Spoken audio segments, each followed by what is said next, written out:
flags are coming out, followed by the officials. The referee this evening is from Japan, 41-year-old Ryuji Sato from Nagoya. Long-range try. Oh, keeper spills it. Should be number one. Iran have the lead. The ball is stroked into the net by Mehdi Taremi. Here we go then. Number two. And we got it spot on.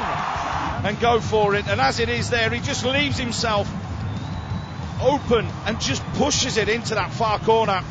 In the first half. Here's a clear header. It's through. It doesn't got to be any easier than that. Well, it's a nightmare for the defenders. His second goal is 3-0 now. They're looking for goal number 4. It could break anywhere. It could go in. He's up here, Price. It's gone in. There is a goal. It has been given. 4-0. Yeah, I think it was a mile over, really, John. Again, the keeper just getting that one wrong.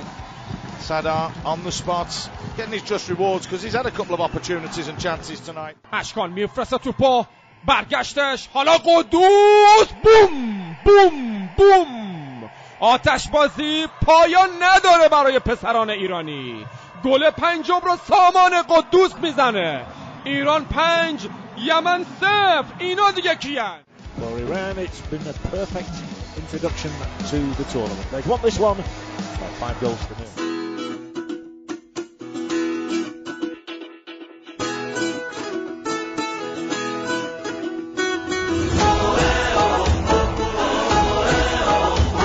Welcome guys to a new Bezan podcast. Today we are going to review the match against Iran and Yemen, which finished 5-0. I'm joined by Sina Saimion and Samsona Tamijani from Bezan. How are you doing, guys? Good, Arya, and it's good to speak to you and Samson as well. Hey, thanks guys for the pleasure of being on. It's good to be talking with you all again. Also, we're joined by 2 guests who are going to call in at some point during the podcast to speak about their little segments.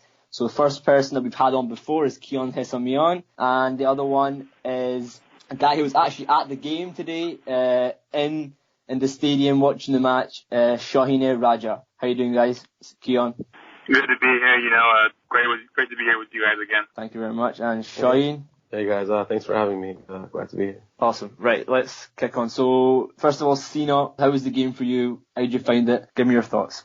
Yeah, I think, of course, with a scoreline like 5-0, it's really hard to complain because we've got the result. And I think there was a performance to go with it as well. I think if you told any of us that we were going to score 5 goals, I know we were playing Yemen, I still think it would have been some doubts because we usually, even against lesser opposition, we tend to still play the defensive and the counter-attacking tactics. But I think there was a difference in today's game. We saw Osmoon starting as a sole striker with Taremi on the left and Torabi on the right, and I think that the combination between the 3 worked perfectly. One thing that stood out for me was the freedom of movement that Torabi had in particular. He was interchanging well with Taremi. There was, it was really fluid and good to see as well. And I think, in the last pod we talked about scoring an early goal to make it easy for ourselves, and we did that perfectly. I think with Taremi's goal, I know he came from a poor save from the goalkeeper, but he kind of took the pressure off us, and it meant Yemen didn't really have much to hold on for the rest of the game, which made it easier for us. And going on to scoring the 2nd and 3rd goal in a very short space of time. So I think in terms of performance as a team, there's not much we can complain about. As I said, we scored 5 goals, and I know even the critics of Kairos should talk about the defensive tactics too much, and I think today everyone enjoyed watching the game and the amount of chances we created, even though in the first 10-15 minutes I think we were a bit shaky, which is completely understandable. It's a first game in the tournament, and there's always nerves regardless of who you play against. But I thought it was a pleasing performance and of course a good result for a first game. Samson, what about you? Yeah, you always think, how can they compare when they play against teams on the world stage, like what they faced with Spain, Portugal, Morocco, and then shifting back to the AFC and against the teams that have a longer history with Iran and playing against them, and then you look at The preparation again with the prep matches were not the strongest performances in the friendlies, obviously.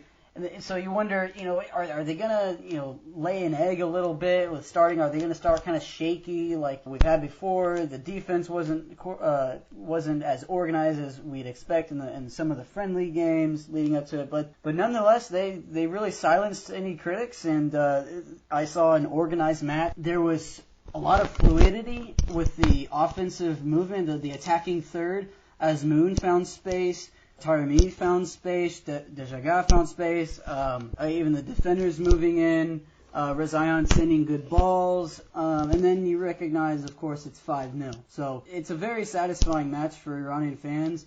Of course, Queiroz has a very level head, and I'm sure he immediately told him now it's time to get ready for the next match. Yeah, I totally agree. I think for sure the first 10 minutes of the game, we could see that Iran were a little bit shaky. We were trying to get into the game. A few of our players, who we'll come to in a minute, had a bit of a tough time at the start, making a few mistakes.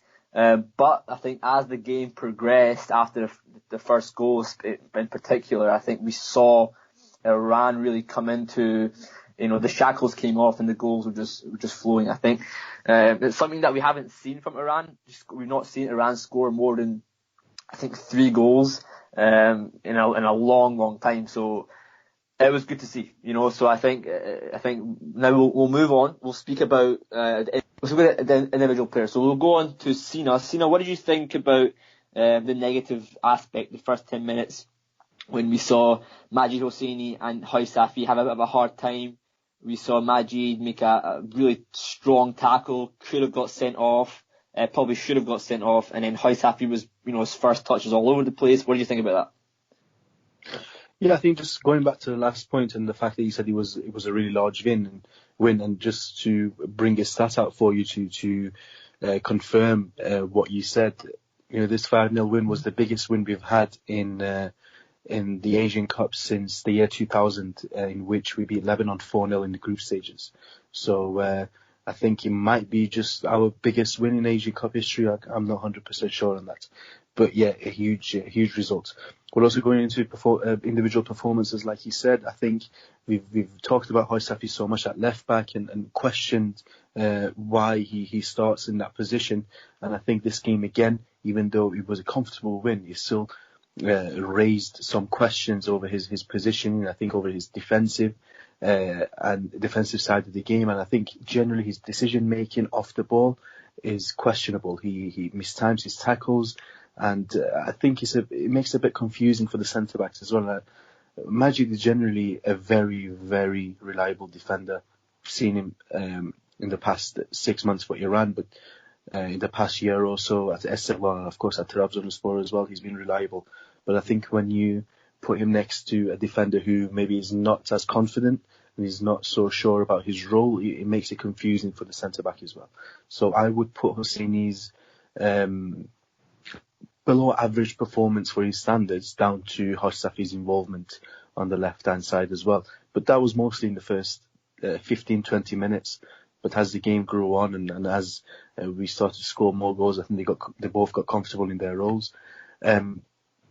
But I think in terms of the tackle that you mentioned about Hosseini, definite red card, absolutely. But I think generally the whole team was a little too pumped up in the early stages. I'd say the first 30 minutes there was a few reckless challenges flying around. There was a couple from Amiri in particular.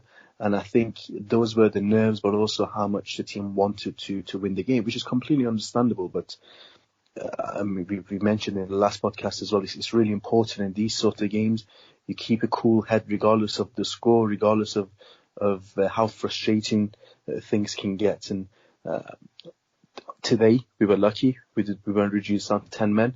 On another day, in the quarterfinals or even further up, we can't be risking these things, and we need to be making sure that we are composed in how we tackle. And again, I think in the early stages it was the whole team and not just Hosseini. Yeah, I agree, and I think that it's also good to mention that Hosseini did come up. He came off at half time, and we speculated on Twitter that it could have been because Queiroz wanted to maybe show him that, it's a red card and he has to come off. But news has just been announced actually from Omid Ibrahimi in interviews saying that he was actually tested for a doping test, and that can obviously mean that he was given a blood sample, and that could affect his performance if he stays on. So we'll just have to look into that for the next game against Vietnam. Now we'll go on to Shaheen, who his Twitter handle is world_wide_fob. Shaheen, how you doing, man? I'm good, man. How are you? Good. Shaheen, so you were at the game, you were in the stadium, and you had a better view than all of us. So tell us, what was your view of the first sort of 10-15 minutes that we had a bit of a struggle? Yeah, for me personally, it was kind of reminiscent of the first game of the World Cup, how we came out kind of, like you guys said, kind of jittery first game of the tournament, kind of nerves. But when you kind of look back, we've kind of had a history in the friendlies as well, where sometimes we kind of struggle to snap out of first gear. This game in particular, it felt like the first 10-12 minutes until the Mehdi Taremi goal, we were kind of all over the place. And then after that, we started to kind of snap out of first gear and get into the flow of the game more. And then after the second goal, it seemed like that's when we really kind of got behind it, and it became a solidified effort, more composed and relaxed. For me, that's what it seemed like to me. And Shaheen, you were actually in the stadium, so tell us the atmosphere. What was it like? What were the fans like? Did you enjoy it? Obviously, what was your impressions of the match itself? The atmosphere was actually amazing. I think there was at least a couple of thousand Iranians in there.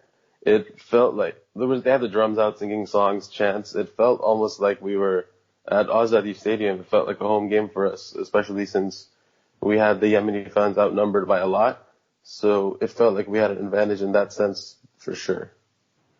Shaheen, I've got a question for you, going back to the atmosphere and the amount of fans. For me personally, I know a few other people as well, there was some question marks over I know, as you said, there was a good atmosphere, but we expected more Iranians to be present at the stadium, considering the Iranian contingent in the UAE and also how easy it is to travel over there. What does it feel like outside of the stadium? Are there a lot of fans? Are they excited?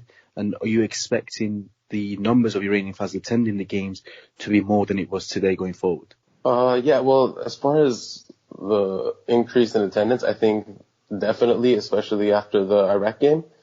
But outside of the stadium, it felt, like I said, it felt like we were at Azadi. It felt like it was a home game for us. And I spoke to a few people, and there was actually quite a few people who flew in from Tehran to watch the game.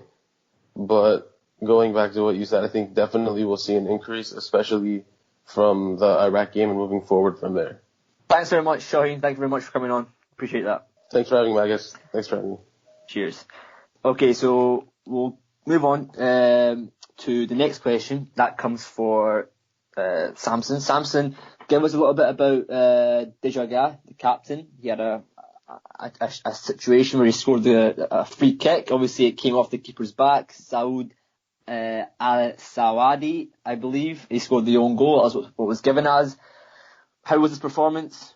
Played 90 minutes. What did you think? Dejaga, I was really pleasantly surprised because, he hasn't been making strides, comparatively speaking, for Iranian players in the club, obviously. He's tried to find his rhythm. He definitely didn't have a tremendous impact in the World Cup, and to see him get the start, to see him really be back in stride and be a really good distributor, being a huge attacking presence. And then obviously with the execution of that free kick, it's like a breath of fresh air, really, because he's such an experienced and valuable asset, big just in terms of presence. He played all 90 minutes, and which shows that his stamina was up, and he really showed good value, guys. He wasn't really one of the guys that made any of those awful tackles, like he said earlier in the match. I should have mentioned that when I was talking about my review of the game overall. I mean, you get a red card for that. That completely changes the complexion of the game. Maybe you still get the win, but it's still a big sore on the forehead there. But nonetheless, Dejaga was a good presence, and I'm pretty happy with the way he played. I wasn't particularly focused on his style of play, besides just when he made space for himself and sent decent through balls. I mean, there were a couple forced passes just overall in the attacking third, but nonetheless, the rhythm was good, and so that's what I have. Excellent, thank you. And then now we'll bring on Keon. Keon, who was on the last podcast with me, I think it was for the Bolivia game. Keon's Twitter handle is K_MX040. Keon, how you doing, man? I'm good, guys. Thanks. Keon, give us your thoughts on Dejaga's performance, and also I think you want to speak about Rezaian. Yeah, go ahead. Yeah, so, we've seen Dejaga. We know that he's a versatile player. We know that in the past he's played in the midfield before. But in this game, I almost feel like he finally found a place within the lineup that suits him at this age. We knew that he's had issues at the club level getting playing time up until this season. He's been playing well this season. It seems like he's very fit, and I was very happy to see that. But obviously with age, I don't think that he would have been suited anymore to play on the wing. And this game, I saw a really interesting role in which he was kind of playing as a right-sided box-to-box midfielder. But what he really changed in the game, in my opinion, what really stood out to me was that Rezaian, when we would attack, we would transition really nicely on the right side. And what would happen is that Dejaga would almost slide out a little bit as if he was covering for Rezaian on the right back side. And then Ebrahimi would slide a little bit, and then so would Pourali Ganji. And then Pourali Ganji would almost just be like right in the middle. And then Rezaian essentially for a large portions of the game was a right winger, and he was just putting in really good crosses. I know sometimes he overhits them, and we had questions over whether or not Rezaian was going to be sharp this game, but I think his crosses were really well weighted this game, and I hope he's able to continue giving that type of service on the right side. And it was really great to see that, because it really, the transition on that side between Dejaga and Rezaian, kind of letting him have that freedom going forward was great to see. And I think that Dejaga has found a role for himself in the starting lineup in this position, and I think that he was absolutely stellar. Keon, thank you very much, man. Appreciate you coming on the show. Thanks, guys. Okay, so we'll focus on a little bit on Taremi. Sina, what did you think about Taremi's performance? He scored 2 goals. He scored the first goal off of Osman's assist, Osman's rebound. It was saved, and then he parried it out, and he tapped it in. And then the second goal came off a great cross from Rezaian, as Keon mentioned, and it was a great header into the top corner. What did you think of his performance? Yeah, I mean, for me personally, I think this was always going to be an important tournament for him. I think this is his territory. When we talk about Asian football and Asian opponents, I don't think we have a striker as good as Taremi, who knows the opponents, is so used to playing against these kind of opposition. And for me, it wasn't much of a surprise that he scored, and he was so crucial. I mean, in the WhatsApp group we were talking before the game, and I said that he might score a couple, and that's because I think, as you said, with the fact that when you play against opposition like Yemen, as Keon said, we have to push our fullbacks on, and of course we know Rezaian has great crossing abilities, and he's always going to find Taremi, and I think Taremi's positioning, especially in the box, was really good. I personally think he was unlucky not to get a hat-trick, and he had the opportunity to score the third goal, but I think he's going to be a really, really important player for us going further into the competition. We haven't seen Osman score as many goals as he has done. I know he scored today, and it was a goal that he thoroughly deserved. I think he was really good today. But I think there's going to be so much attention and so much focus from the opposition defence on making sure that Osman is not a threat, that Taremi can sometimes pass by them, and I think he will score some crucial goals for us, regardless of the 2 goals he scored today. And of course, with the defensive duties that he has, he will, against bigger opposition, is something that Queiroz trusts him with. We have seen him play that role well. I know there's been times where there's been questions asked about him and whether he deserves to be in a starting role. But for me, in this kind of competition, it's absolutely made for him. and I don't think there's any doubt that he should be a starter. And of course, today kind of confirmed it with that, with the brace and the performance as well. Yeah, and actually, I was watching IRIB after the match, and Heshmat Mohajirani, the coach of the 1978 World Cup, he was on to speak about the match, and he was saying that Taremi's performance reminded him of Ali Dai, and obviously because Ali Dai was a great player with his feet and his head, and obviously Taremi scored a great goal with his head, and of course a nice finish with his feet. So it's a nice comparison for him, and obviously hopefully he keeps going, and if he can get top goal scorer in the tournament, it'd be fantastic. Samson, next question is for you, and it's obviously about, in my opinion, the man of the match, which was actually awarded to Desjardins, but for me, Torabi was man of the match, and Torabi had a great game, hit the crossbar at one point, and a fantastic strike. What did you think of his performance? Yeah, you could award the man of the match to several of these guys. Anytime you have 5-0 with different goal scorers, everyone in the attacking part of the game has a big part. Torabi, really, and all of them together, they had just great vision throughout the attacks. Even Rezayan with his crosses, he was always looking for someone to distribute to. Obviously, even Ibrahimi was in the center back or the stopper position. He had great passing work. Desjardins with his movement. Azmoun, Taremi, they found a lot of space dribbling between the defenders. Honestly, I would give the man of the match, if I were to pick, to Taremi, considering what happened with just his role in the World Cup, almost having that winning goal, and that you'd think back home, the level of criticism that Azmoun got, you think Taremi would get some criticism for not being able to score that winner, but no, he showed a tremendous maturity. He showed great vision. If you go back to the first goal, it starts with a give and go that he receives in the middle. He gives it to Azmoun and then just immediately sprints past the defense. And if you look on the replay, all the defenders are on their heels. They're totally facing Azmoun, focusing on his shot. And then Taremi has the vision to think, if I keep in stride, I will be right in front of the goal, and that's obviously what happens. And he just has a simple tap, and you think it's easy, but it all started with his vision, and that's what really got the scoring started. Fast forward to his goal, obviously, the tremendous header, to the presence of him right in front of the goalie whenever Azmoun had his goal that was just crossed the goal line. If Taremi is not there, the goalie likely easily gets to the ball. So he moved into that gap and made it hard for the goalie to have a shot. The goalie whiffed on it. He created havoc the entire time for the defense, and so I was just really pleased with that. Obviously, Torabi almost had a Sports Center top 10 goal. That was fantastic. Just overall the vision. I'm really satisfied with that offensive movement.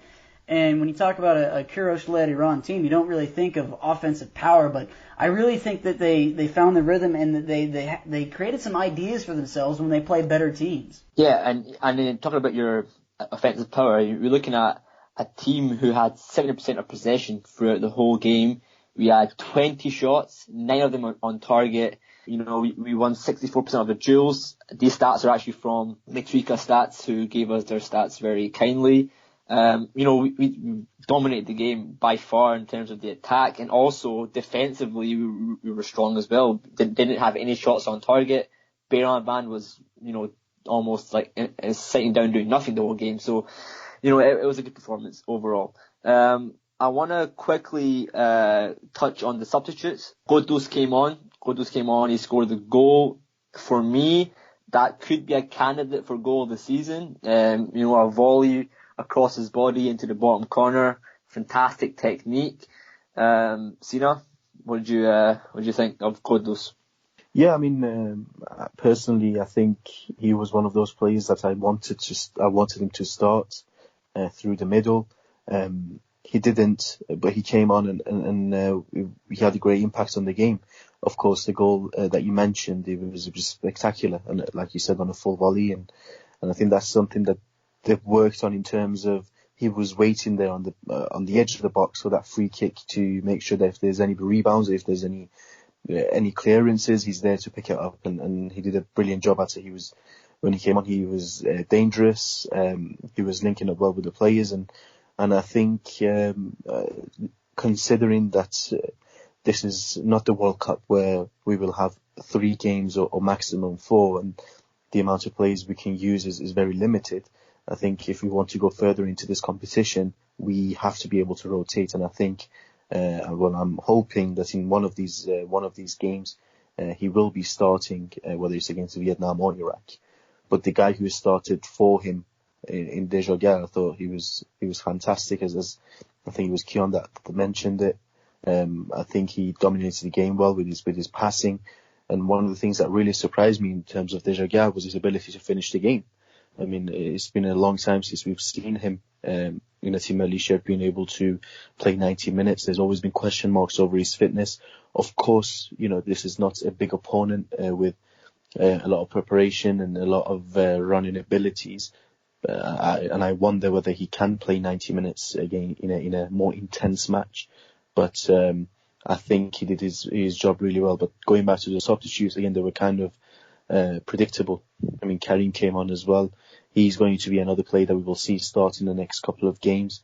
Of course, we have Jahan Baksh coming back from injury. We still don't know whether he will be back for the Vietnam game, or we'll have to wait until the further games further on into this tournament to be able to see him. But I thought, again, Torabi, he was magnificent on the right. And I mean, for me personally, we knew that he can be really important for us off the bench. He's pacey, he's got bags of energy, he's direct, and he can unlock any team when he comes on. But I think for me personally, it was always about, can he have the same impact as a player who's starting from the beginning? And I thought he answered those questions well. But again, we've got to be realistic when we talk about these players, and we've got to understand the context that, this is no disrespect to Yemen, but this is not the hardest game we'll play. This is the beginning of the road. We take the positives, but we won't get complacent, and let's not read too much into them. That's how I feel. Yeah, and I know you were saying about, how much Torabi's affecting the game when he was starting. But when Qudus came on, we saw he moved to the left wing, and Torabi actually took Amiri's position in the sort of left central midfield role, if you will. And he was, working hard, and it shows that he's so versatile, and that he can offer so much to the national team. And if, Jahan Baksh comes back in, he can go into right wing, Torabi can maybe go into centre midfield. So there's so many options with Queiroz to work with for the next coming matches. We'll go on to some Twitter questions very quickly. So the first Twitter question comes from Amir Esh, Esech on Twitter. Yeah, he says, should Ansari Fard start instead of Osmoon? We'll ask that to Samson. Yeah, I was about to say that's a good question. And sorry for it brings power with shooting. He knows how to shoot on target. He knows, just like Azmoun, he can dribble and create 1-2s, and they really both work in the offense well. And a lot of times we think just when in doubt, Queiroz knows best. But no, I have confidence in whoever he wants to put in, because they're both very experienced players. They both are just used to scoring. They don't bring any timidness, especially against Asian competition. They've both done well. I'm curious to see what you guys think also, because, I mean, this could go either way in terms of guys up front, right? Yeah, I think that it's good for the sort of, rotation of the players. Because I thought Osmoon had a good game against Yemen, but maybe you can get rested and then answer if I can play. Because against Vietnam, again, it could be a similar game. We could have a lot of possession. We don't have to tire his legs out. So I think it's a good option. So Sina, next question I'll ask for you on Twitter. It comes from, where is he? It comes from All14Milli, and his Twitter handle is GFAR__. He's asking, do you guys see Mohammadi starting instead of Hoysafi for the Vietnam game? Again, I think, I already mentioned that I don't feel comfortable with Hoysafi at left back, but even if we consider Hoysafi as a first choice left back, and also take the point that you just mentioned about Ansari Fard and Osman, about the importance of rotation, I think we will see him starting at some point, but I'm assuming that they are asking whether he should be the first choice left back rather than just coming in as a rotated player, and I think absolutely yes. I mean, I really like Vahid Amiri. I think he got a lot of criticism prior to the World Cup over his involvement, but he proved in the World Cup that he can be really useful with his fighting spirit, with his desire, with how how fit he is and how much he can run. And I think he will be important for us in the latter stages of the competition. But I think in the group stages, I think Haj Safi can do the job that he does in central midfield, and which allows Mohammadi to start at left back. And look, we talked about how well Rezoyan performed on the right, constantly overlapping and providing those crosses. And I trust Mohammadi can do the exact same thing. He's got, again, he's very, very fit. We've seen him for Akhmet Grozny in Russia, that his ability to run up and down on the left-hand side, and I think he can be a really good option for us, not just as a player who comes in as in a rotated side, but rather as a first choice left back. And we've seen he used to be our first choice left back, and I was actually thinking about this the other day, and I came across the game that we had, the friendly game prior to the World Cup against Turkey, and I think that was the last game he played at first choice as left back, and we all remember what a terrible team performance that was in that friendly game. I think Cheshmi was horrible. Masoud Shajai in defensive midfield role was absolutely shocking, and I wonder if that game swayed Queiroz's opinion of him, which is kind of disappointing. But I think, again, personally, I think he's young and he should be given the chance to start at left back, and he can be useful.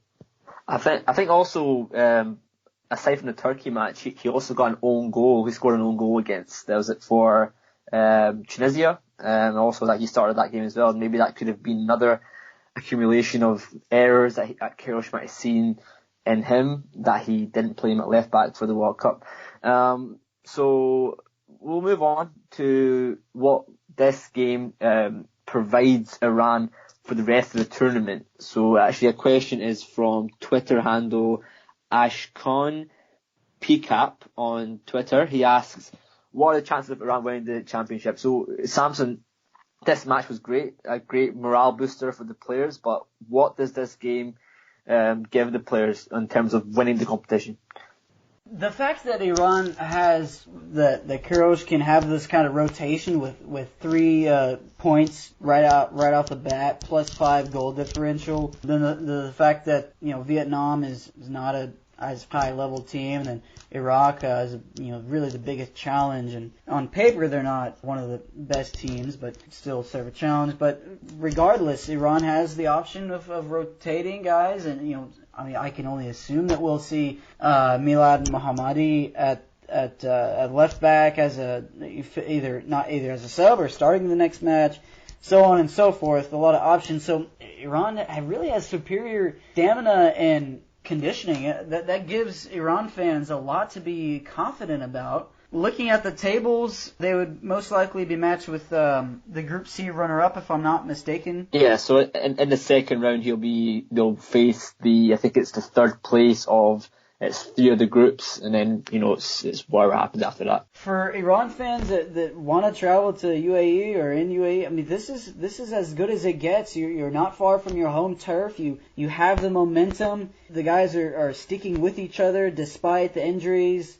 Like Ezatali, they're not letting it shake them. This is something to really be confident about, obviously cautiously, because again, it's been over 4 decades, so Iranian fans are used to disappointment in an unfair way. But at the same time, these players are emotionally mature. They're equipped to go to the final. So I think with the statement that they made in this first game, they are right where they want to be. And I don't see any reason to place your bets elsewhere. Korea did not have a really satisfying first match out of the gate.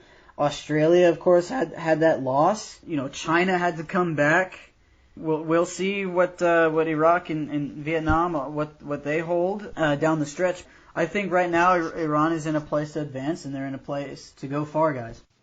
Yeah, so Sina, actually just on Samson's last point about Australia losing 1-0. We had South Korea play Thailand today. They won 1-0, but they had a really bad performance in my opinion. I think Thailand really pushed them all the way. Against the Philippines, my fault. And then also China had a bit of a poor performance as well. So having said that, what do you think that gives Iran in terms of the further on to the tournament? Not much. I know it sounds a bit weird to say, but this edition of the Asian Cup, we've seen an increase in the number of the teams that are participating, which means some of the third place teams in the groups, as Samson said, have the chance of coming up, and Australia is definitely one of them. And there's 3 groups. If we finish top of our group, there's third place teams of 3 groups that we could play, and Australia is one of them now. With the defeat to Jordan, it puts them in a position that they could possibly finish third. And again, going back to competitions in the past, for example, in Euro 2016, when Portugal won the tournament, we saw how badly they started it. So they had a horrible group stages, but then they grew into the tournament. Going back to 2010, Spain started their first game with a loss. They went on to win it. So I'm not sure if we can read much into the other team's results and our own results, considering the team we've played. I think even if you ask Queiroz whether it would even matter to him that we won 5-0 or 1-0, he would say no, because at the moment in the group stages, it's all about getting the job done and going to the next round. It doesn't matter how you do it. It's just about getting past your opponents each game and going further into the competition. We scored 5 goals. We played attackingly, perfect, beautiful, 70% possession, brilliant again. But does it mean much for us when we go into the knockouts? Probably not. I think one thing that actually we can take away from this 5-0 that I think could possibly help us in the knockout stages is the variety of the goals that we scored. We scored from a corner when Osman did. We scored from Quddus long range effort and the Taremi goal, the header from Rosarion's cross. That's 3 different types of goals that we scored. And I think that proves that there's different ways that we can be dangerous. And of course, we know on the counter, we are a threat as well. So I think that's the only positive. But other than that, I don't think we can read into this result and also the team's result too much. I mean, I watched South Korea's game today against the Philippines, and to be honest with you, Philippines had the best chances of the game, but South Korea ended up winning 1-0, and that's what you call getting the job done, because they have the quality, and of course they're without Son Heung-min, who is undoubtedly the best player in Asia. So, and of course we haven't seen Japan play yet. So, I think we have to wait until the knockout stages to be able to judge the quality of the teams and whether they can go further or not. As for us, a great start, a game brilliant to watch, but again, I'm not sure if you can read too much into it going further. Yeah, and again, I think that hopefully against Vietnam, we can sort of, at least get this momentum going. So quickly just on Vietnam, the game's on Saturday. We play them, I think it's quite early on in the day. What do you think, Samson, about this game? Do you think that Iran need to make changes, need to change the team up? Should we stay the same way? They won the AFF championship, that's a big confidence booster for them going into the AFC Cup. But at the same time, that competition isn't very high. But at the same time, they beat the Philippines in the semifinal, and that Philippines went on to now playing Korea very tough. I mean, nonetheless, there is no really loss of confidence, barring any huge setback against Iraq the day after that we're recording this podcast right now. There's obviously a lot of availability for Queiroz to choose from with with rotating guys. I mean, we saw Montezeri come in off the bench and as a sub. We obviously still have Milad Mohammadi to fill in at the left back. You have placing Dejagar wherever you want. Also Shojai. We haven't even talked about Shojai with what he can do. And then Jahan Baksh. I'm not sure, guys. Is he going to be still eligible since he wasn't? I mean, I think he was training this week. I think he was getting slow light training, but hopefully. Yeah, I think it takes a little while for him to get into that sort of groove of being a match fit, for the Vietnam game. I think maybe we'll see him fully fit for the Iraq game. I don't know what Sina thinks. Yeah, I agree. I think, again, it depends on his match fitness, but also is he willing to risk him even against Iraq, or is he just going to wait until the knockout stages? But that's one thing we have to wait and see. And of course, with today's performance of Torabi, maybe we don't need to rush him back just yet. We have to just touch on quickly about the bookings. We only had one booking for Ramin Rezaeian, which in my opinion wasn't a yellow card, but we'll give it to him. Obviously Majid Hosseini and Vahid Amiri, who were getting stuck in early on, didn't get booked, so I think we dodged a bullet with that one. So Sina, do you think we need to make changes? Do we think you just stay the same, or do we think that maybe Milad Mohammadi comes in, Ghafouri might come in for Rezaeian, Ansari Fard, Qudus? There's a lot of players we can actually change for the Vietnam game. I think he already has. I mean, even before today's game, he already had a view of who's going to start against Vietnam and the rotated players. But also, I think Iraq will take on Vietnam tomorrow on Tuesday, and I think the result of that game may have an effect on who he starts against Vietnam. And I think if Iraq does get a win tomorrow, then it puts even more importance on our last game against Iraq, which means maybe he will field a stronger team, which again means more rotated players next week. But we'll have to wait and see. But there's no doubt that there will be rotation. It wouldn't be one of those where we'll have 10 changes. No, absolutely not. And I don't think that's the right way to do it. But we'll have, I think, 3 or 4 changes maximum compared to today's game. And then we'll see changes again going into the Iraq game. Because as I said, if we want to win this competition, or even if we want to go further, we can't be playing the same 6 or 7 every single game. Because by the time it gets to the semi-finals, they'll be out of their depth. So, and I think players like Dejaga, who we already touched on his fitness. Osman is another one who usually lasts around 60 to 70 minutes in major games. He's another one that will be rested at some point, but there are also other players too. And considering the squad that he has taken, with the names that you and Samson already mentioned, like Masoud, like of course Samon, Qudus, Kariman, Sarifat, and other players, we will see rotation. I think it definitely is needed. But also, I think Vietnam aren't a team that should be underestimated. As Samson mentioned, they won the AFF tournament. And I think that was a really big deal for them. I think, if I'm correct, this is one of their best footballing generations that they've had. Of course, we know typically East Asian teams tend to have great running stats and they have great fitness. So it wouldn't be an easy game for us at all, and we should not be underestimating them.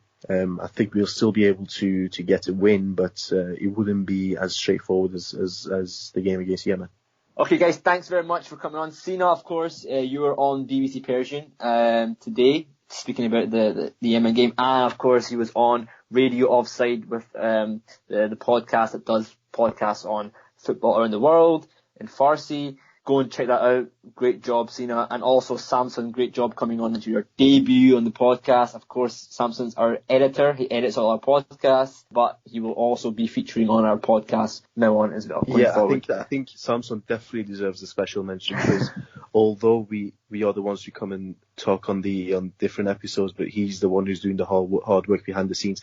I think he's already been on an episode before. You have Samson, have you, if I remember correctly? But I think this is something that we should be doing more, getting Samson a lot more. But again, Samson is the hero we didn't think we need. He's been brilliant behind the scenes with the team, and we all definitely appreciate all his efforts. Appreciate that, guys. I gotta admit, I was prepping with some notes from the game, with the lineup. I was not prepping for you guys to send me to Hollywood with all this fame I'm getting. No, it's our pleasure. But yeah, guys, thanks very much for listening. Also follow us on Twitter, Instagram, Facebook. We will keep you updated for the tournament, and hopefully we'll have similar sort of guests on for the Vietnam review. Thanks so much for listening. Send us your predicted lineups, what you think of the score against Vietnam, and of course, as Audio said as well, we are going to have call-ins again, aren't we, in the next episode? Yeah, and we've actually got them confirmed, so just stay tuned. We'll get them on as soon as possible. Thanks so much for listening. See you next time. Hey, this is Arash Markazi from ESPN, and you're listening to Go Bezan, your one-stop shop for all your Iranian soccer news.